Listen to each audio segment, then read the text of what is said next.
जी, हम लोग यहाँ पर बात करेंगे। मैं 2 वीडियोज़ कर चुकी हूँ इस टॉपिक के ऊपर, बालेंसियागा के। पहला जो पार्ट था, पार्ट 1, वो गिफ्ट शॉप से रिलेटेड था। आपको अगर नहीं पता तो वीडियो जाकर देख लीजिएगा। उसके अंदर एक तस्वीर थी जो मैंने कहा था कि मैं उस तस्वीर पे बिल्कुल अलग से बात करूँगी। वो ये तस्वीर थी, इस बच्चे की तस्वीर थी। इस तस्वीर के अंदर बहुत कुछ है। तो आप लोगों ने पहले वो 2 पार्ट्स नहीं देखे, उनका लिंक डिस्क्रिप्शन बॉक्स में होगा, जाकर उनको देखिए और फिर इस वीडियो को आकर देखिएगा। आपको समझ आएगी कि यहाँ पर क्या बात चल रही है। अब ये तस्वीर है उसी एड कैंपेन की, गिफ्ट शॉप एड कैंपेन की है, जो गैब्रियल गैलमबर्टी जो हैं उन्होंने इस तस्वीर को खींचा था। उनका एक कॉन्सेप्ट है टॉय स्टोरीज़ का, जिसके बेस पर ये तस्वीर उसी हिसाब से बालेंसियागा के एड कैंपेन जो था उसके लिए ली गई थी। अब इस तस्वीर के अंदर क्या कुछ नहीं है ये देखिए आप लोग। ये पूरी तस्वीर अपने आप में एक बहुत ही बड़ी सिनिस्टर किस्म की तस्वीर है। इसके अंदर इतना कुछ आपको मिलेगा, आप लोगों को लग रहा होगा कि मैं शायद ज़्यादा सोच रही हूँ। हालांकि ऐसा नहीं है। अगर आप देख रहे हैं, आप समझ रहे होंगे तो आपको अंदाज़ा हो गया होगा। अगर आपने स्पेशली पार्ट 2 देखा होगा उस वीडियो का, आपको अंदाज़ा हो गया होगा किस तरीके से ये लोग चीज़ों को हाइड कर रहे थे तस्वीरों के अंदर, कैसे डॉक्यूमेंट्स जो थे वो हाइड किए गए, कैसे इन्फॉर्मेशन हाइड करी जा रही थी तस्वीरों में कि लोग अंदाज़ा लगाएं। हमेशा हम लोग जब चीज़ों को बहुत ज़्यादा एनालाइज़ करते हैं तो हम कभी भी ये नहीं कहते कि हम चीज़ों को ओवर एनालाइज़ कर रहे हैं। मुझे अक्सर लोग बोलते हैं, जब मैं कभी कोई तस्वीर या कोई चीज़ देख रही होती हूँ या किसी चीज़ को डिकोड कर रही होती हूँ, तो आप लोग कहते हैं कि नहीं नहीं, आप बहुत ज़्यादा शायद सोच रही हैं। ऐसा है नहीं, हालांकि बिल्कुल ऐसा ही होता है। और ये बहुत बड़ी, इस पूरी ये जो तस्वीर है ये अपने आप में बहुत बड़ी प्राइम एग्जांपल है इसी बात की कि इन तस्वीरों में जितना मैसेजेस होते हैं, हिडन मैसेजेस होते हैं, वो कहीं और नहीं होते। ये एक तरीके से आपको बताया भी जा रहा होता है। दूसरा, ये वार्तालाप भी किया जा रहा होता है उन लोगों से जिनको इन्होंने जहाँ पर मैसेज पहुँचाने होते हैं। इनमें कई सारे सीक्रेट कोड्स भी होते हैं कुछ और चीज़ों के लिए, आने वाली कोई और ज़माने के लिए, किसी भी चीज़ के लिए। ठीक है, तो यहाँ पर चलते हैं और हम इस तस्वीर को सबसे पहले स्टार्ट करते हैं। यहाँ से हम, मेरे ख्याल से इसको स्टार्ट करेंगे। ठीक है, यहाँ से हम राइट साइड से स्टार्ट करते हैं। सबसे पहले आप ये देखिए, यहाँ पर ये रहा रेनबो। ठीक है, अब रेनबो जो झंडा है पूरी दुनिया जानती है वो किस चीज़ का झंडा है। और मैंने कई दफ़ा ये बात बोली भी है बहुत ज़्यादा सटल तरीके से कि इस पूरी चीज़ के पीछे, जो पूरी मूवमेंट है, इसके पीछे एक बहुत बड़ा एजेंडा है। वो आप लोगों को भी समझ नहीं आएगा। मेरा बात करना, हमेशा मैं ये बात बोलती हूँ कि मैं बात इसलिए नहीं कर पाती और मैं इसलिए रुक जाती हूँ बात करने से कि मुझे पता है कि लोग मुझे लेबल कर देंगे कि भाई आप मुसलमान हैं और मुसलमान इस चीज़ के अगेंस्ट हैं। लेकिन मसला ये है कि ये चीज़ बहुत बड़ा एजेंडा है। आने वाले ज़माने में आपको समझ आएगा कि इसके कितने बड़े साइड इफ़ेक्ट्स हैं। मेडिकली या फिज़िकली साइड इफ़ेक्ट्स को छोड़ दीजिए, और कितनी सारे नुकसानात इसकी वजह से होने वाले हैं, अभी आपको अंदाज़ा भी नहीं है। और मैं ये नहीं कह रही कि मुझे वो लोग गलत हैं जो भी इस चीज़ के अंदर इन्वॉल्व्ड हैं, या मैं उनसे मुझे कोई प्रॉब्लम होगी और मैं जाकर उनका कत्ल कर दूँगी, नहीं। लेकिन ये पीछे बहुत बड़ा एक एजेंडा है जो आप लोग समझेंगे नहीं। और ये इस तस्वीर में यहाँ पर डालना इस बात का मतलब है क्योंकि इन्होंने पूरी तस्वीर में यहाँ पर जो एजेंडाज़ हैं वही डाले हुए हैं, तो वो आपको समझ आ जाएगी। ठीक है, दूसरी बात, यहाँ पर ये तस्वीर देख लीजिए। यहाँ पर ये प्ले बॉय का बनी है। ये है, लड़की बनी है, लेकिन ये बनी है। अब प्ले बॉय बनी, आप लोगों को सबको पता है कि प्ले बॉय मेंशन में क्या होता है। प्ले बॉय मेंशन या प्ले बॉय मैगजीन किस चीज़ से रिलेटेड होते हैं, उसमें औरतों का किस तरीके से शोषण किया जा रहा होता है, किस तरीके से औरतों को दिखाया जा रहा होता है, और वो किस चीज़ के लिए यूज़ की जाती हैं। और वो जो पूरा मेंशन है वो कितना डार्क है, उसके ऊपर भी मैं कभी ज़िंदगी में मुझे टाइम मिला तो मैं ज़रूर बात करूँगी। तो एक तो ये बनी चीज़ हो गया। अच्छा, अब इस चीज़ के बाद इस पर हम ना थोड़ी देर में आते हैं। ये जो यहाँ पर ट्रॉली है जिसमें टेडी बियर्स हैं, इसके ऊपर हम बाद में आते हैं। अब हम यहाँ पीछे चलते हैं। यहाँ पर आप ये देखिए, एक तस्वीर है डी सेक्शन, डी में है, हाफ डी आपको दिखेगा, उल्टा डी दिखेगा जिस तरीके से ये, यानी इसको आप हाफ सर्कल कह लीजिए। लेकिन डी क्या होता है? डी से डेविल होता है। ठीक है, डीमन भी होगा, डेविल भी होगा। अब उसी के अंदर यहाँ पर एक डेविल या डीमन ही है जिसका लाल मुंह है, उसके हॉर्न्स भी हैं, तो ये यहाँ पर डेविल है, डीमन। यानी कि ये जो पूरा ब्रांड है बालेंसियागा है असल में, क्योंकि लैटिन या हिब्रू में बालेंसियागा का मतलब ही यही है कि बाल जो है वो किंग है। और वो बाल कौन है, आप लोगों को यहाँ पर मैं पहले ही बता चुकी हूँ। अगर आप लोगों ने वो गोट वाली मेरी वीडियो देखी होगी रोनाल्डो मेसी से रिलेटेड, तो आपको पता होगा कि बाल क्या चीज़ है। ठीक है, अच्छा, अब इसी तस्वीर के अंदर यहाँ पर एक और चीज़ मैं आपको दिखाती हूँ, और वो ये चीज़ है, यहाँ पर आप देख लीजिए। ये टेप रखा हुआ है येलो कलर का, ये रहा ये टेप। इस टेप को मैं यहाँ पर जूम करके आपको दिखाती हूँ, देख लीजिए। ये रहा वो टेप। यहाँ पर इस ब्रांड के अंदर हालांकि एक्स्ट्रा एक ए है नहीं, लेकिन इस तस्वीर के अंदर जो इनका टेप है येलो टेप, उसके अंदर एक ए डाला हुआ है। और येलो टेप यूज़ भी कब किया जाता है आपको पता है? कॉशन के लिए यूज़ किया जाता है। कि लोगों को वार्निंग के तौर पर, ख़बरदार करने के तौर पर, या ये टेप जब लगा होता है जब क्या होता है क्राइम सीन में इन्वेस्टिगेशन चल रही होती है तो क्वेश्चन होता है ना कि यहाँ पर एंटर होना, इसके बाद इस टेप के बाद एंटर होना मना है, आप इस चीज़ को तोड़ कर, तो ये एक वार्निंग है। यहाँ पर बालेंसियागा लिखकर वार्निंग दी जा रही है लोगों को इस टेप के ऊपर भी। हालांकि ये जो ब्रांड है, इस ब्रांड के अंदर एक एक्स्ट्रा ए है ही नहीं। आप लोगों को अगर इस ब्रांड की स्पेलिंग पता हो, ये इसकी ओरिजिनल स्पेलिंग है, यहाँ पर एक एक्स्ट्रा ए है। अच्छा, अब क्योंकि हम यहाँ पर हॉर्न्स की ही बात कर रहे थे इस तस्वीर में कि रेड हॉर्न है और डेविल है, सॉरी रेड शक्ल है। अब यहाँ पर हम आते हैं, इस बच्चे के जूते देखिए, इस बच्चे ने जो जूते पहने वो डीमन या डेविल के। यहाँ पर ये हॉर्न है, ये उसका चेहरा, आंखें हैं, ये उसके आगे के दांत हैं और ये उसके लिप्स हैं, जो भी हैं। ये जूते लाल रंग के हैं। अब ये जो जूते हैं ना लाल रंग के, इसके ऊपर मैं पूरी अगली वीडियो करने वाली हूँ, तो आपको समझ आ जाएगा कि लाल जूतों का क्या मतलब है और ये क्यों इतने इंपॉर्टेंट हैं। दूसरी बात ये है कि लाल का मतलब यहाँ पर इधर ये भी है, वो बच्चों के खून से रिलेटेड है, ठीक है। तो ये लाल जूते इन्होंने यहाँ पर पहने हुए। अब हम आते हैं इस बेयर कैन के ऊपर। ये बेयर कैन है, ठीक है। ये असल में इस बेयर कैन के ऊपर भी बालेंसियागा ही लिखा हुआ है। एक मिनट, कहाँ गया, ये देख लीजिए, ब्रांड का ही नाम लिखा हुआ है, सिंगल ए के साथ लिखा हुआ है और उसमें कैंडल जो है वो लगी हुई है। अब ये किस चीज़ को सिंबलाइज करती है? अगर आपको पता होगा कि जो डेविल होते हैं इनका ऑल्टर होता है, उनके जो ऑल्टर का जो पूरा लेआउट होता है वो इसी तरीके का होता है। उसमें स्कल होता है, ह्यूमन स्कल, और उसके अंदर कैंडल जलाई हुई होती है, उन्होंने कैंडल लगाई हुई होती है ह्यूमन स्कल में। और यहाँ पर भी जो एक आंख वाली ग्रुप है, यही जो हमारी पूरी दुनिया है, यहाँ पर ह्यूमन स्कल, ह्यूमन बोन्स, ये सारी चीज़ों को बहुत ज़्यादा यूज़ भी किया जाता है, खाया भी जाता है, उनको दूसरे तरीके से उनका बहुत सारी चीज़ें होती हैं। तो ये यहाँ पर उसी चीज़ की तरफ जा रहा है। कहने को ये बेयर कैन है, बेयर कैन है, लेकिन ये असल में वो खोपड़ी है जो इंसान की खोपड़ी होती है। और मैं इसकी एग्जांपल आपको यहाँ पर दिखा भी देती हूँ एक सेकंड के लिए। ये देख लीजिए आप, ये रहा, ये उसी का बाल का ही है, जो भी क्या होता है, तख्त ताज जो भी होती है, ठीक है। ये चीज़ हो गई। अच्छा, अब उसके बाद हम यहाँ पर आते हैं, एक और चीज़ इसमें मैं आपको दिखाती हूँ, बहुत ही अपने आप में आप लोगों को बहुत अजीब सी लगेगी। वो ये रही, ठीक है। ये इस तस्वीर का उसी पेज के ऊपर है ये तस्वीर। अब आप यहाँ पर देख लीजिए कि यहाँ पर आपको चेन्स के शेप में दिख रही हैं, गौर से देखिए। ये दोनों बच्चों के हैंडबैग्स हैं, ठीक है, या बच्चों के कह लीजिए, बड़ों के भी कह लीजिए। एक ब्लैक है, एक वाइट है, जो ऑलरेडी एंजल और डेविल होने का रंग है एक तरफ ऑपोजिट में।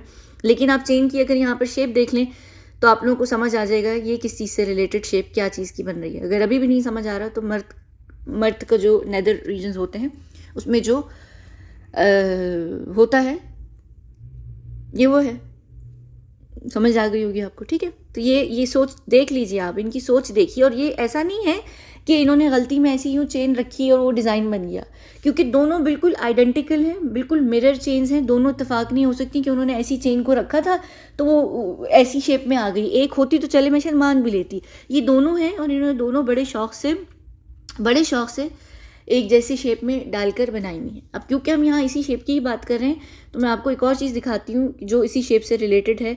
वो है ये उसी तस्वीर के अंदर पीछे लेफ़्ट साइड पर एक बैकग्राउंड है, उसमें आपको यहाँ पर एक फ़िश दिखेगी और यहाँ पर एक माउथ दिखेगा, यानी कि मुंह।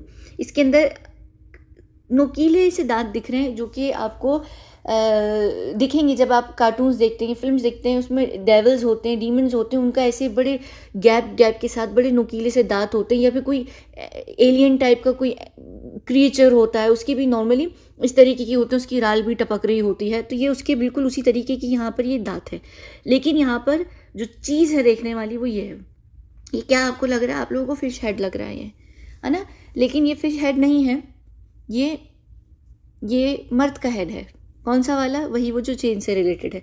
यहाँ पर आप देख लीजिए, ये जिस तरीके से ये दिख रहा है, ये टिप है, ये वो हेड है, और ये जो फोर स्किन होती है जब पुल की जाती है तो जब हेड निकल कर आता है वो बिल्कुल इस तरीके से निकल कर आता है। तो ये और मुंह के सामने बनाया गया। तो अब आप खुद ही देख लीजिए कि नॉर्मली मुंह और इसका क्या काम होता है। तो ये उसके पीछे। अब यहाँ पर सिर्फ यही चीज़ें नहीं हैं, यहाँ पर मैं आपको एक और चीज़ भी बताती हूँ कि यहाँ पर इस पूरी तस्वीर के अंदर ये जो मैंने यहाँ पर स्पेशली आप लोगों के लिए उसको जूम किया हुआ है, ये वो पूरा हिस्सा है। इसके ऊपर अब हम बात करते हैं और मैं आपको बताती हूँ कि इसमें और क्या क्या है, ठीक है। इसमें मैं बताती हूँ। सबसे पहले यहाँ पर देख लीजिए कि यहाँ पर वही BDSM वाला बेयर है, उसने फिश नेट पहनी हुई है, उसने सारा बॉन्डेज गियर पहना हुआ है, उसकी पंख ब्लैक आइज़ हैं, उसका ताला भी है। और इन्हीं की कैंपेन में जो गार्ड रोप मेरे ख्याल से कैंपेन है, इसी कैंपेन में एक बड़ा आदमी है, उसके हाथ में ताले की चाबी भी है और यहाँ पर बच्चे को ताला बांधा हुआ है। तो चाबी मतलब यानी ये सबमिशन की तरफ भी आता है और फिश नेट भी पहनी हुई, सारी चीज़ें उसकी तरफ आती हैं। अच्छा, ये भी अभी इतना मैटर नहीं करता, लेकिन आप इसको यहाँ पर ये चीज़ को स्टैब्लिश कर लीजिए कि ये बच्चा है। इसके बाद ये क्या है आप लोगों की नज़र में? Tennis racket. ठीक है, अब मैं बताती हूँ टेनिस रैकेट का मतलब क्या होता है। यहाँ पर टेनिस को अगर आप उल्टा करें तो वो सिन नेट बनता है, यानी नेट बनता है, यानी कि एक नेटवर्क होता है। नेटवर्क के जो यूज़ किया जाता है, जो जाल होता है, बड़े बड़ी जो गैंग्स होते हैं, बड़े बड़ी जो तस्करियाँ की जा रही होती हैं, बड़ी बड़ी जो चीज़ें हो रही होती हैं अंडरवर्ल्ड में, वो एक नेटवर्क के थ्रू होती हैं। कोई भी चीज़ बिना नेटवर्क की होती नहीं है। नेटवर्क को बनाया जाता है, नेटवर्क को बनाने में बहुत बहुत लंबा टाइम लगता है। इनका जो नेटवर्क होता है वही सबसे इंपॉर्टेंट चीज़ होती है। अगर उसी पे रेड कर ली जाए या पकड़ा जाए तो वो डोमिनो इफेक्ट आता है और उनका पूरा जो नेट होता है वो टूट जाता है, वो गिर जाता है, उनका वो पूरा बिजनेस बर्बाद हो जाता है। तो यहाँ पर टेनिस यानी इनका जो सिन, इनका गुनाहों का जो नेटवर्क है, ये उससे रिलेटेड है। अच्छा, एक और चीज़ ये देखिए, है तो ये टेनिस लेकिन रैकेट भी है। अब आप लोगों ने रैकेट भी सुना होगा, पुलिस वाले कहते हैं कि भाई हमने फलां रैकेट पकड़ा, हमने फलां रैकेट पकड़ा। तो रैकेट का भी जो मतलब दूसरा मतलब होता है वो उसी तरफ होता है, गिरोह, ग्रुप, गैंग, या समझ लें आप लोग। रैकेट होता है ना कि भाई उसका रैकेट पकड़ा हमने, ड्रग्स का रैकेट पकड़ा, ये पकड़ा, वो पकड़ा। तो ये जो पूरा टेनिस रैकेट है, यहाँ पर ये सिन, इनका सिन का जो नेटवर्क है उससे रिलेटेड है। तो यहाँ पर बच्चे हो गए, सिन का ये इनका नेटवर्क हो गया, जाल भी कह लीजिए, कुछ भी कह लीजिए, लेकिन ये नेटवर्क ही याद रखिएगा। उसके बाद यहाँ पर एक आपको ग्लोब दिख रहा है, वर्ल्ड मैप दिख रहा है ग्लोब के ऊपर, और ये जो बीच में आपको यहाँ पर येलो में दिख रहा है और ये जिस तरीके से दिख रहा है, ये अफ्रीकन कॉन्टिनेंट है। अफ्रीकन कॉन्टिनेंट है। जाहिर सी बात है कि बच्चे ने ड्राइंग की हुई है तो वो इतनी प्रिसाइज नहीं होगी, इतनी उसमें फिनेस नहीं होगी, वो इतना क्लियर नहीं आपको लगेगा नहीं दिखने में। लेकिन अगर आप वर्ल्ड मैप देखें और ग्लोब में देखें तो आपको समझ आ जाएगा कि ये अफ्रीकन कॉन्टिनेंट बनाने की कोशिश की गई है और बाकी की सारे जो देश हैं यहाँ से हटे हुए हैं, कोई भी देश नहीं दिख रहा है, क्योंकि खाली जो फोकस है वो यहाँ पर अफ्रीका के ऊपर है। तो बच्चे हो गए, उनका गुनाहों का नेटवर्क हो गया, अफ्रीका हो गया। अब यहाँ पर आप देखिए, यहाँ पर आपको चीज़ दिखेगी, यहाँ पर ये आपको एक पूरा एक सिलसिला दिखेगा। अब ये क्या है? यहाँ पर आप इसको मेरा ख्याल से स्काईलाइन भी कह सकते हैं, लेकिन ये स्काईलाइन है नहीं। ये यहाँ पर आप इसको सबमरीन कह लीजिए, सी कह लीजिए, या सी लाइफ कह लीजिए। मेरे हिसाब से ये सबमरीन है और मैं बताती हूँ कि क्यों है ये सबमरीन। यानी ये जो नेटवर्क है बच्चों का, ये छोटे बच्चों को लेकर जाया जाता है उस नेटवर्क के द्वारा। अफ्रीका से एक नेटवर्क चलता है उनके गुनाहों का, जहाँ से ये बच्चे लिए जाते हैं। और यहाँ पर आप देख लीजिए पानी की 2 लहरें बनी हुई, वेव्स। तो ये जो नेटवर्क है ये उनको वेव्स के थ्रू लेके जाता है। कहाँ से? इनकी तस्करी होती है समंदर से, और ये कुछ शिप, ये जहाज़ों में नहीं होती, सबमरीन में होती। क्योंकि आप देख लीजिए कि ये जो शिप टाइप की चीज़ है, ये जो भी चीज़ है, ये सबमरीन है, ये पानी के अंदर है। क्योंकि यहाँ आपको वेव्स दिखेंगी, सब दिखेंगी, और यहाँ पर आपको अलग अलग मछलियाँ भी दिखेंगी, स्टारफिश भी दिखेगी। तो इसका मतलब क्या है कि ये पानी के अंदर है। यानी इनका जो नेटवर्क बना हुआ है, बच्चों को जो लेके जाया जाता है, उनकी जो तस्करी की जाती है वो अंडर वाटर की जाती है, यानी अंडरग्राउंड तरीके से, पानी के अंदर से, पानी का रूट है इनका। तो ये जो पूरा नेटवर्क है, दोबारा से गौर कीजिए, ये रहा वो अफ्रीकन कॉन्टिनेंट। उधर से उनका वो जो नेटवर्क है वो बच्चों को पकड़ता है, अपहरण करता है, उनको गायब करता है, लेकर आता है उन बच्चों को। ये पानी की वेव्स हैं, ये सबमरीन है, ये सबमरीन ही है क्योंकि उसके ऊपर यहाँ पर मछलियाँ और ये सब चीज़ें बनी हुई हैं और इनको यूज़ किया जाता है। एक और चीज़ यहाँ पर फिर देख लीजिए कि इन सब चीज़ों के पीछे किसका हाथ है या क्या, कौन है? ये रहा, ये फिर से वही रेड चेहरा, यानी एक डेविल। यानी जाहिर सी बात है कि जो भी इस तरीके का काम करेगा, जो भी उसका किंग पिन होगा उस पूरी नेटवर्क का या उसका बाल का, वो कौन होगा? वो असल में इंसान के रूप में एक डीमन ही होगा, एक डेविल होगा। ठीक है, तो और वो बाल भी जो है उसका भी रेड रंग है, तो बाल जो है वो ऑलरेडी बच्चों से रिलेटेड है। ठीक है, बच्चों को सेक्रीफाइस किया जाता है। उसके बाद यहाँ पर आपको एक और फिर ये दिखेगा, डायनासोर कह लीजिए। ठीक है, ये डायनासोर, हाँ डायनासोर टाइप का दिखेगा। और यहाँ पर फिर ये एक जोकर टाइप की शक्ल है, यानी क्लाउन कह लीजिए, कुछ भी कह लीजिए। तो ये भी उसी सारी चीज़ों से रिलेटेड है। फिर उसके बाद यहाँ पर एक और चीज़ देखिए, ये चील कव्वे का क्या मतलब होता है? चील कव्वे क्या करते हैं? चील कव्वों को बोटियाँ खिलाई जाती हैं। बहुत सारे लोग ये काम करते हैं कि चील कव्वों को बोटियाँ देते हैं, यानी उनको छींचड़े, फट्टे और मेरा ख्याल से पता नहीं दिए जाते हैं उनको। चील कव्वों को बोटियाँ दी जाती हैं, वो बोटियाँ खाते हैं। तो यहाँ पर बच्चों की बोटियाँ नोच कर खाने का भी ये मतलब है, लिटरली भी है और वैसे भी है, यानी मेटाफोरिकली भी आप कह लीजिए कि भाई बच्चों के साथ जब इतनी ज़्यादती होगी, सब कुछ होगा, तो उनकी बोटियाँ नोचेंगे, कहेंगे, कहते हैं ना उसने मेरी बोटियाँ नोच के खा ली, यानी उसने मेरी ज़िंदगी हराम की भी, जीना हराम किया। तो बच्चों की ज़िंदगी जीना हराम हो भी क्या, दूसरा चील कव्वे ही की तरीके के वो लोग हैं जो असल में भी इनकी बोटियाँ खाते हैं। तो ये उस तरफ भी आ गया वो जो कैनाबिलिज्म होती है, ठीक है, यहाँ पर, ठीक है। तो ये खाली जो तस्वीर थी, ये इसी तस्वीर के अंदर इतना कुछ था। अब हम वापस आते हैं और हम दोबारा से इसी तस्वीर के अंदर आते हैं। ये एक और है जो मैंने यहाँ पर आप लोगों के लिए जूम की है। ये है वो चीज़, ये दीवार के साइड में है। नॉर्मली क्या होता है, हर घर में, हर बच्चे के रूम के अंदर बचपन में ये चीज़ होती है, मार्किंग होती है उनकी हाइट की, उनका कद नापा जा रहा होता है और उस पर डेट्स लिखी जा रही होती हैं, ठीक है। यहाँ पर नीचे इस तस्वीर के अंदर घर भी बना हुआ है, यानी एक मिनट, कहाँ गया क्लियर तस्वीर, कहाँ है, एक मिनट रुकिए, ये रहा ये घर है, ठीक है, सॉरी, ये घर है और इसमें भी यहाँ पर एक बच्चा खड़ा हुआ है और उसके बाद ये लकीरें, लीटें, लाइनें, जो भी आप इसको कह लीजिए, इसमें यानी ये क्या होती है, ये ऑलरेडी कार्टून्स में भी देखा होगा, सॉरी मुझे एलर्जी हो रही है, कार्टून्स में भी देखा होगा कि एकदम से नहीं वो जब दो लोग एक दूसरे को मारते हैं तो वो स्मोक सी आने लगती है और धुम धुम धुम ढिशुम ढिशुम करके वो एक क्लाउड सा आता है और फिर एकदम से जब वो क्लाउड हटता है तो उसमें से सब लोग जो हैं वो ज़ख्मी हुए हुए होते हैं। कार्टून्स में इसी तरीके से दिखाते हैं। तो ये लीटे लकीर उसी तरफ है कि एकदम से उनको उठा कर लेकर आया गया। और ये देख लीजिए यहाँ पर घर को भी येलो रंग हुआ है, इसका मतलब है घर पे आग लगी हुई है। यानी जाहिर सी बात है, अगर किसी घर का बच्चा चला गया, उसके बच्चे का अपहरण हो गया, कुछ भी हो गया, तो कहते हैं ना आग लग गई उनकी खुशियों को, तो वो उनका बच्चा चला गया तो उस घर को आग लग गई। अब यहाँ पर आप फिर से देख लीजिए कि ये इन्होंने मार्किंग स्टार्ट की हुई है, कहने को ये हाइट की मार्किंग है लेकिन नहीं, मैं बताती हूँ। देखिए यहाँ पर ये बच्चा है, पहले इसका चेहरा जो मुस्कुरा रहा है, ठीक है, फिर यहाँ पर ये बच्ची है, इसके बड़े बाल हैं, ये इसका मुंह जो है वो मेह करके, यानी ना वो खुश है ना वो दुखी है। और फिर यहाँ पर वो बच्चे का रंग जो है वो बिल्कुल काला हो जाता है और वो दुखी हो जाता है। जैसी जैसी वो ग्रो करता है वो दुखी हो जाता है और वो ब्लैक रंग, यानी उसकी जो रूह है, कहते हैं बच्चे प्योर होते हैं, तो उसकी रूह कल रंग गई। यानी रंगने का मतलब यही होता है कि कहते हैं ना कि यानी रंगने का मतलब उसी सेंस की तरफ होता है जिस सेंस में कहा जाता है ना कि उसकी नथ उतर गई उस एज में। वो एक होता है ना कि भाई उसकी नथ उतरी थी उस एज में, ये उस सेंस में यहाँ पर उस बच्चे की जो रूह है, जो उसकी प्योरिटी है, उसको रंग दिया उन्होंने, काला कर दिया, यानी वो करप्ट हो गया। यानी करप्ट होने से मुराद उसकी जो मासूमियत थी वो करप्ट हो गई क्योंकि उसको इस्तेमाल कर लिया गया। तो ये उस साइड की तरफ है। अब दूसरी बात, ये यहाँ पर जो डेट्स हैं ये आप लोग बड़ी आपको रेगुलर लगेंगी, आप कहेंगे इन डेट्स में इतना कुछ खास है नहीं, ये बहुत सिनिस्टर किस्म की डेट्स हैं। याद रखिए कि ये जो डेट का फॉर्मेट है ये रेगुलर फॉर्मेट नहीं है जो हम लोग जिस तरीके से लिखते हैं इंग्लिश फॉर्मेट को, जो लोग यूके के फॉर्मेट को, डेट के फॉर्मेट को जो फॉलो करते हैं, तो यहाँ पर होता है दिन, होता है महीना, होता है साल, होता है। ये कैंपेन अमेरिका में की गई है। इसके कैंपेन को करने वाले सारे जो लोग होंगे वो अमेरिकन फॉर्मेट पर उन्होंने काम किया होगा, वो सब अमेरिकन होंगे। तो अमेरिका में जो फॉर्मेट यूज़ होता है वो होता है पहले महीने का, फिर दिन का और फिर साल का। तो यहाँ पर ये 12 सितंबर है, नहीं है, ये दिसंबर 9 है, ठीक है, ये 12 सितंबर नहीं है।